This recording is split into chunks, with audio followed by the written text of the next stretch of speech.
नमस्कार दोस्तों, मैं पी के शुक्ला स्वागत करता हूं फिर से आपका आपके अपने एसवीएन ऑनलाइन परिवार पर।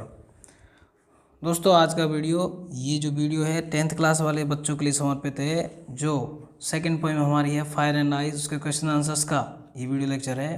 तो चलिए बिना देरी के क्वेश्चन आंसर्स को शुरू करते हैं। और हाँ, हर बार की तरह इस वीडियो लेक्चर के लास्ट में मैं आपसे क्वेश्चन पूछूंगा, उसका आंसर आपको कमेंट बॉक्स में ज़रूर लिखना है, इसलिए आप वीडियो को बिना स्किप किए ध्यान से देखते रहें। तो चलिए शुरू करते हैं। क्वेश्चन नंबर 1, फॉर फ्रॉस्ट के लिए एफ कैपिटल कर लेना। इसमें फ्रॉस्ट कवि का नाम है और नाम का पहला लेटर कैपिटल आता है। तो फॉर फ्रॉस्ट के लिए या कवि के लिए what do fire and ice stand for. कवि के लिए फायर और आइस जो है यानी कि आग और बर्फ जो है वो किसका प्रतिनिधित्व करते हैं। एक तरह से स्टैंड फॉर का मतलब होता है प्रतिनिधित्व करना। तो कवि के लिए इस कविता में फायर किसका प्रतिनिधित्व करती है और आइस किसका प्रतिनिधित्व करती है, ये अपने को लिखना है, बताना है। ठीक है, अर्थात ये किसके प्रतीक है। तो फॉर फ्रॉस्ट के लिए fire stands for desire, greed and lust etc. कवि के लिए जो आग है वो इच्छा, लालच और वासना का प्रतीक है, एक तरह से, है ना। द मोर, जितना ज़्यादा we try to satisfy them, जितना ज़्यादा हम ट्राई करते हैं, कोशिश करते हैं, टू सेटिस्फाई देम, उनको सेटिस्फाई करने की, संतुष्ट करने की, यानी जितना ज़्यादा हम हमारी इच्छाओं को, लालच को, वासना को संतुष्ट करने की कोशिश करते हैं, द मोर दे ग्रो, उतनी ही ज़्यादा दे यानी वे इच्छाएं जो है ग्रो यानी बढ़ती जाती है। तो कवि कहता है कि फायर जो है वो किसका प्रतीक है पोएम में, डिजायर का प्रतीक है, ग्रीड का प्रतीक है, लस्ट का प्रतीक है। और जितना ज़्यादा कोई व्यक्ति उनको संतुष्ट करने का प्रयास करता है उतनी ही ज़्यादा वो बढ़ती जाती है, और वही संसार के आदमी के विनाश का कारण बनती है। इसी तरह से फॉर फ्रॉस्ट के लिए ice stands for hatred, coldness. यहाँ पर फ्रॉस्ट का प्रयोग जब पूरे पोएम में किया जाए एफ कैपिटल बना लेना आप, ये यहाँ पर टाइपिंग मिस्टेक रह गई। तो फ्रॉस्ट के लिए आइस किसका प्रतीक है, हेटर्ड नफरत का, कोल्डनेस रूखेपन का, तो ठंडेपन का। तो यहाँ पर फ्रॉस्ट के लिए आइस तो है हेटर्ड का, नफरत का और कोल्डनेस का प्रतीक है, जबकि फायर जो है वो डिजायर, ग्रीड और लस्ट का प्रतीक है। अगला प्रश्न देखते हैं। What is the rhyme scheme of the poem. Poem की राइम स्कीम क्या है। इस कविता की राइम स्कीम कौन होता है, तुकांत योजना। इस कविता की तुकांत योजना क्या है, यानी तुक क्या है इसकी, तुकबंदी जिसको बोलते हैं। तो पहली बात तो राइम स्कीम कैसे निकालते हैं अपन, वो मैं आपको सिखा देता हूँ। और राइम स्कीम कैसे निर्धारित होती है वो देखिए। देखो, सबसे पहले मैं स्टेंजाज की ओर ले जाता हूँ आपको। यहाँ पर आप पोएम की प्रत्येक पंक्ति के अंतिम शब्द को देखते जाइए, पढ़ते जाइए। पहली पंक्ति जो है फायर, उसका अंतिम शब्द क्या है, फायर। दूसरी का क्या है, आइस। तीसरी का क्या है, डिजायर। चौथी का क्या है, फायर। ठीक है ना। तो 4 पंक्तियाँ ही हो गई आपकी, है ना। अब देखो, फायर, डिजायर, फायर, पहली, तीसरी, चौथी, इन पंक्तियों की अंतिम शब्दों की जो ध्वनि है वो समान निकल रही है। फायर, डिजायर, फायर, तो कहने का मतलब ये एक तरह से समान ध्वनि दे रही है, तो ये पहली पंक्ति को ए नाम दिया जाता है। और जब दूसरी पंक्ति में कोई अन्य ध्वनि हो तो उसको बी नाम दे दो, और तीसरी पंक्ति अगर समान ध्वनि वाली है तो फिर उसको ये नाम दे दो। चौथी ध्वनि भी उन्हीं जैसी समानता वाली है, ध्वनि वाली है, तो उसको भी नाम दे दो। इस प्रकार से पहले स्टेंजा की राइम स्कीम क्या बन गई, ए बी ए। तो उम्मीद है आपको राइम स्कीम निकालना आ गया होगा कैसे करते हैं। और मान लीजिए आपकी प्रत्येक पंक्ति का अंतिम शब्द की ध्वनि बिल्कुल ही अलग आ रही है, हर एक शब्द में अलग अलग ध्वनि आ रही है, तो फिर उस पोएम में उस राइम स्कीम नहीं निकाल सकते आप। ठीक है ना। तो राइम का मतलब तुक मिलनी चाहिए, ध्वनि जो है समान ध्वनि की वो मिलनी चाहिए इसमें लास्ट में। चलिए अगली स्टेंजा की भी तो बताता हूँ आपको, तुकांत योजना या फिर राइमिंग स्कीम। चलिए देखिए, हिंदी बड़ी विचित्र होती है। तुकांत योजना ऐसा लग रहा है जैसे तुक्का लगा रहे हैं अपन, जबकि अपन तुक्का नहीं लगा रहे।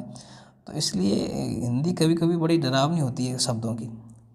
एनीवे देखिए, अब आप देखो उसमें ट्वाइस, अंतिम शब्द क्या है, ट्वाइस। फिर क्या है, हेट। फिर क्या है, आइस। फिर क्या है, ग्रेट। आप देखो, इसको तो ए नाम दे देंगे अपन, है ना। ये दूसरे अलग ध्वनि है, इसको बी नाम दे देंगे अपन। अब सी, ट्वाइस और आइस ये दोनों मिलती है तो इसको फिर से नाम दे देंगे। है ना। हेट, ग्रेट, इनकी मिलती जुलती है तो उसको क्या नाम दे देंगे, बी नाम दे देंगे। सफिस, तो ट्वाइस, आइस, सफिस, इस सब में से की ध्वनि अंत में आ रही तो उसको फिर से ए नाम दे देंगे। तो फाइनली इस सेकंड स्टैंजा की राइमिंग स्कीम क्या बन जाएगी, ए बी ए बी ए, बन गई कि नहीं बन गई। तो इस तरह से ये सेकंड स्टैंजा की राइमिंग स्कीम बन गई, और दोनों को मिक्स करके लिख देंगे तो ये पूरी पोएम की राइमिंग स्कीम अपन की बन जाएगी। हालांकि लिटरेचर पोर्शन है, लिटरेचर में ऐसी चीज़ आती है। देखो भाई हमारी पोएम की राइमिंग स्कीम वही है कि नहीं है। The rhyme scheme of the poem is A B A B A B A, ठीक है ना, A B A B A B A, इस तरह से। इसको आवा आवा आवा ऐसे नहीं बोलेंगे आप, कहीं आप सोचो कि बाबा बाबा इस तरह से बोल दे, ऐसा नहीं बोलेंगे, अलग अलग बोलना पड़ता है, ठीक है ना। तो इस प्रकार से ये तो राइम स्कीम हो गई। How does it help in bringing out the contrasting ideas in the poem. Second जो हमारी लाइन है वो ये कह रही है कि कविता में, इन द पोएम, कविता में ये जो विरोधी विचार है, कॉन्ट्रास्टिंग आइडियाज, विरोधी जो विचार है उनको ब्रिंग आउट मतलब प्रकट करने में किस प्रकार से मदद करती है। यानी कि जो राइमिंग स्कीम है ये कविता में विरोधी विचारों को व्यक्त करने में, प्रकट करने में कैसे मदद करती है, ये अपन को बताना है। तो क्वेश्चन देखिए, इसका आंसर देखिए आप। तो राइमिंग स्कीम तो हमने बता दी, अब ये कैसे हेल्प करती है विरोधी विचारों को प्रकट करने में, वो देखिए। द होल पोएम प्रेजेंट्स, संपूर्ण कविता, प्रेजेंट्स मतलब प्रस्तुत करती है, टू कॉन्ट्रास्टिंग आइडियाज, दो विरोधाभासी विचार प्रस्तुत करती है पूरी पोएम, ठीक है। फायर, आग जो है, विच इज सिंबल, आग जो कि प्रतीक होती है किसका, डिजायर का, यानी कि इच्छा का। And ice is symbol for hated, जबकि आइस किसका सिंबल होती है, हेटेड यानी नफरत का, ठीक है। इसलिए लाइन से विद ए वाली जो लाइनें हैं पंक्ति में, स्टैंड फॉर फायर, वो किसके लिए है, आग के लिए है, आग का प्रतीक है। एंड विद बी, और बी वाली लाइन किन के लिए है, आइस के लिए, नफरत के लिए। ये बहुत ही अच्छी चीज़ इसमें आपको देखने को मिल रही है। आप देख लो जितनी भी लाइनें पूरी पोएम में ए वाली राइमिंग स्कीम वाली है उन सब में फायर का जिक्र किया गया है, फायर का। और जिन पंक्तियों में बी है, बी वाली जो पंक्तियाँ है वो किसको शो करती है, वो किसका पक्ष रखती है, एक तरह से आइस का पक्ष रखती है, ये कहना चाह रहा है। और ये जो कहने का मतलब है कि ए वाली लाइनें फायर को सपोर्ट कर रही है, फायर के बारे में कही जा रही है, और बी वाली लाइनें जो है वो आइस के लिए कही जा रही है। ऐसा आपको स्टैंजा नंबर 1 में स्पष्ट रूप से देखने को मिल सकता है, ठीक है ना। चलिए, तो ये क्वेश्चन भी बहुत अच्छा है। अब तीसरा वाला प्रश्न जो है इम्पोर्टेंट क्वेश्चन है। हमेशा याद रखिए किसी भी पोएम का सेंट्रल आइडिया, मैसेज, थीम से रिलेटेड प्रश्न जो है वो अपने आप में सुपर इम्पोर्टेंट होता है, उसको कंठस्थ कर लेना चाहिए। तो इस फायर एंड आइस कविता की सेंट्रल आइडिया क्या है, यानी कि मूल विचार क्या है, मैसेज क्या है, संदेश क्या है। तो देखिए, the message of the poem, poem का मैसेज, अगर मैसेज है प्रश्न में तो मैसेज उत्तर में लिखना है, सेंट्रल आइडिया प्रश्न में आए तो उत्तर में सेंट्रल आइडिया लिखना है। तो कविता का मूल विचार या संदेश फायर एंड आइस कविता का ये है कि इज़ दैट, यह है कि अनएंडिंग, कभी ख़त्म नहीं होने वाली, यानी अंतहीन जो डिजायर्स होती है, इच्छाएं होती है, ये है कि अंतहीन इच्छाएं एंड हेटर्ड, और नफरत ऑफ द ह्यूमन्स, मनुष्य की, यानी कि मनुष्यों में, मानवों की, यानी कि पुरुषों की या मनुष्य की अंतहीन इच्छाएं और जो नफरत है, कॉज डिस्ट्रक्शन, किसका कारण बनती है, कॉज माने कारण बनती है, किसका कारण बनती है, विनाश का कारण बनती है, डिस्ट्रक्शन का मतलब। डिजायर्स आर लाइक फायर, इच्छाएं आर मान होती है, लाइक मान की तरह, इच्छाएं किसकी तरह होती है, फायर, आग की तरह। And hatred is like ice, और नफरत किसकी तरह होती है, आइस की तरह होती है, बर्फ की तरह होती है। तो इच्छाएं आग की तरह होती है, नफरत बर्फ की तरह होती है। बोथ फायर एंड आइस, आग और बर्फ दोनों ही आर सफिशिएंट, पर्याप्त होती है, टू एंड द वर्ल्ड, संसार का अंत करने के लिए। तो आग और बर्फ दोनों ही संसार का अंत करने के लिए पर्याप्त होती है। बहुत ही अच्छी लाइंस तैयार की गई है और बहुत ही अच्छा मैसेज, सेंट्रल आइडिया, आप इसको कंठस्थ कर लें, ठीक है ना। अगला क्वेश्चन देखते हैं।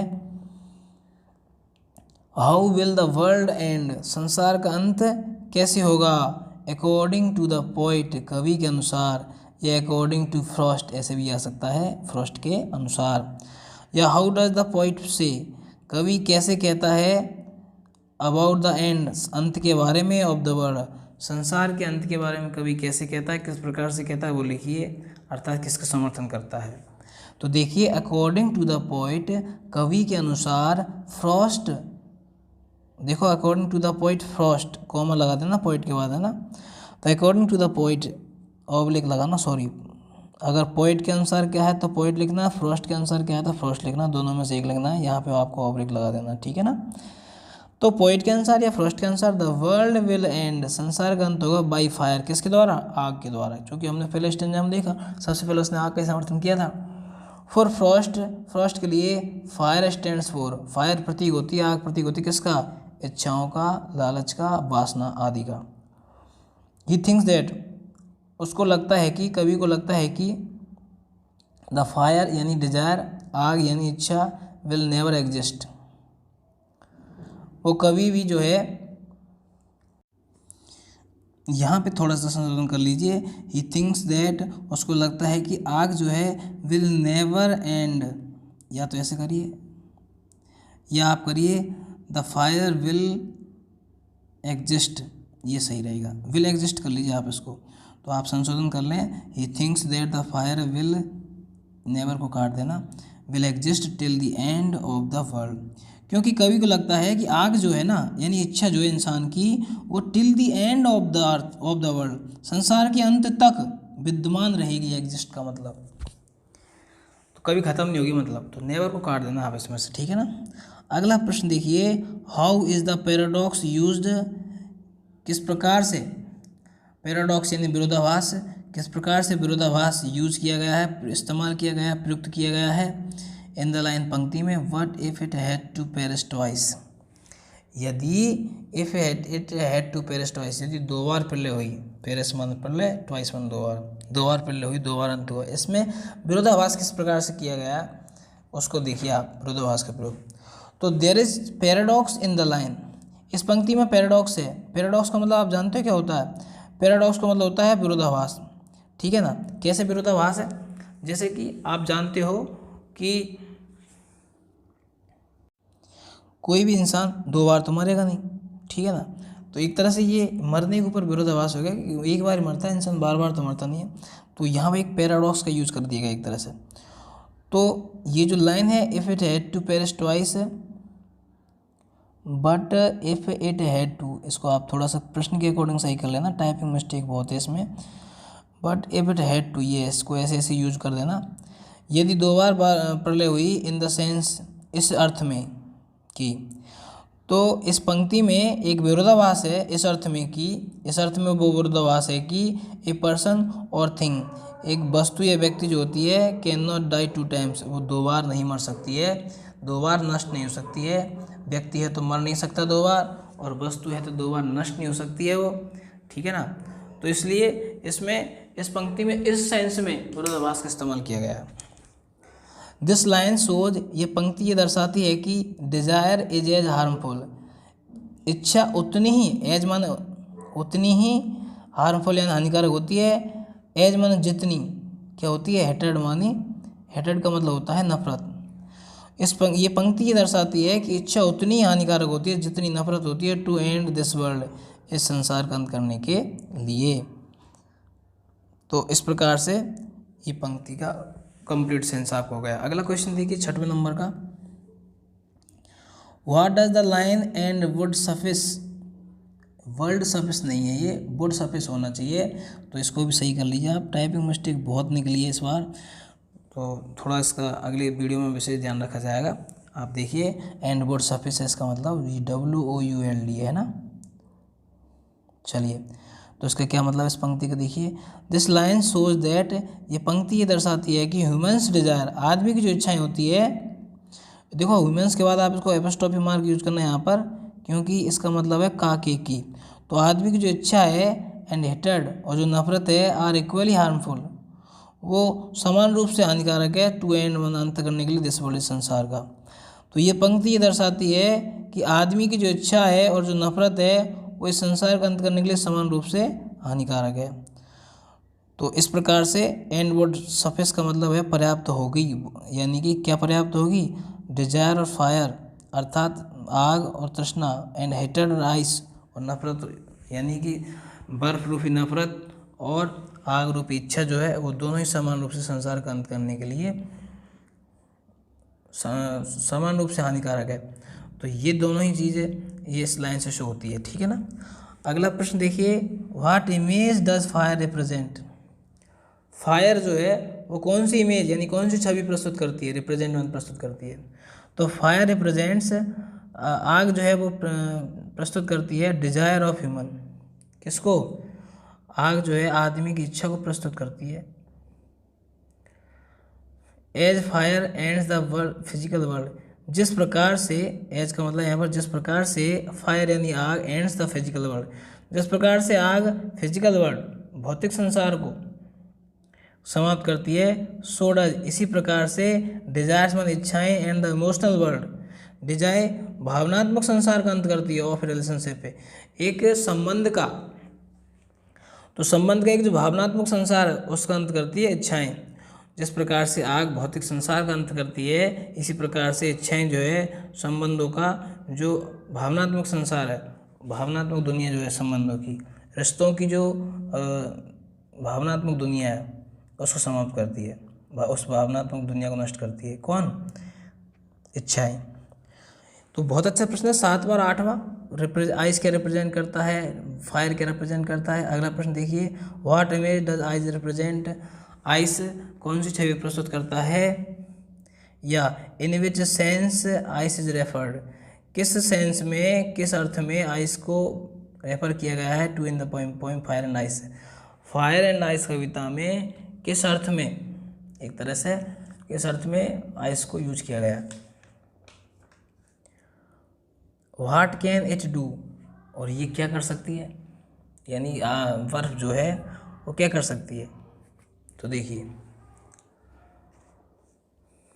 आइस रिप्रेजेंट्स हेटर्ड, आइस जो है, बर्फ जो है वो नफरत को प्रस्तुत करती है, ठीक है ना।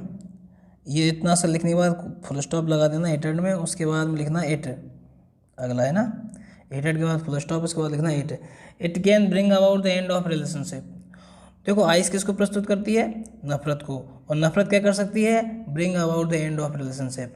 और नफरत जो है वो एक रिलेशनशिप जो है, एक संबंध जो है, एक रिश्ता जो है उसका क्या कर सकती है, bring about the end of relationship, यानी रिलेशनशिप को ब्रिंग अबाउट कर सकती है, bring about the end of relationship, एक रिलेशनशिप के अंत की ओर समाप्त कर सकती है, कह सकते हो आप इसको, ठीक है ना। तो कहने का मतलब, ये जो नफरत है किसी भी रिश्ते की समाप्ति को ला सकती है इंसान को। It represents coldness and rigidity,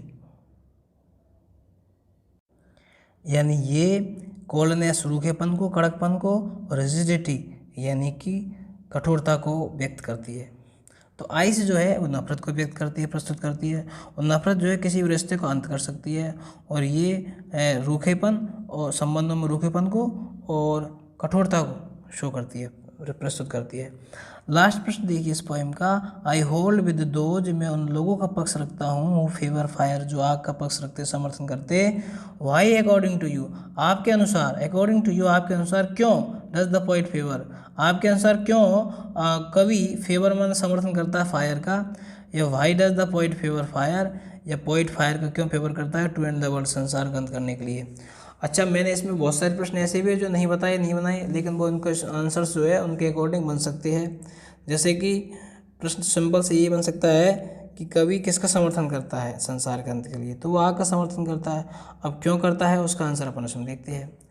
the poet favours fire, कवि आग का समर्थन करता है टू एंड द वर्ल्ड, संसार का अंत करने के लिए, क्योंकि फायर रिप्रेजेंट द डिजायर्स, क्योंकि फायर जो होती है वो किसको रिप्रेजेंट करती है, डिजायर्स, इच्छाओं को ऑफ द ह्यूमंस, क्योंकि वो मानवों की इच्छाओं को रिप्रेजेंट करती है, प्रस्तुत करती है फायर। द पोइट नोज, और कवि जानता है द रिजल्ट ऑफ डिजायर्स, और कवि इच्छाओं का परिणाम जानता है कि इच्छाओं का क्या परिणाम होता है। Desires can and the world, इच्छाएं जो होती है वर्ल्ड का एंड कर सकती है, इच्छाएं जो होती है संसार का अंत कर सकती है, इसलिए पोइट फेवर्स फायर, इसलिए जो पोइट है वो फायर का फेवर करता है, इसलिए पोइट जो है वो आग का समर्थन करता है संसार के अंत करने के लिए।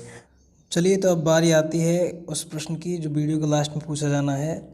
तो मैं आपसे पूछता हूँ कि इस पोएम में मैंने जब आपको क्वेश्चन आंसर करवाए थे तो इसकी राइमिंग स्कीम क्या है? पहला प्रश्न तो आपको ये उसका आंसर लिखना है, इस पोएम की राइमिंग स्कीम क्या है। दूसरा प्रश्न ये आपको उसका उत्तर बताना है कि पैराडॉक्स का मैंने हिंदी अनुवाद क्या बताया था, पैराडॉक्स क्या होता है। पैराडॉक्स का केवल आपको मीनिंग का अर्थ लिखना है, मीनिंग क्या, हिंदी अनुवाद क्या होता है पैराडॉक्स का। इन 2 क्वेश्चंस के आंसर्स आपको कमेंट बॉक्स में लिखने हैं। वीडियो को लाइक करें, अधिक से अधिक शेयर करें। अगर आपने चैनल पर नए हो तो चैनल को सब्सक्राइब जरूर करें। Thank you so much.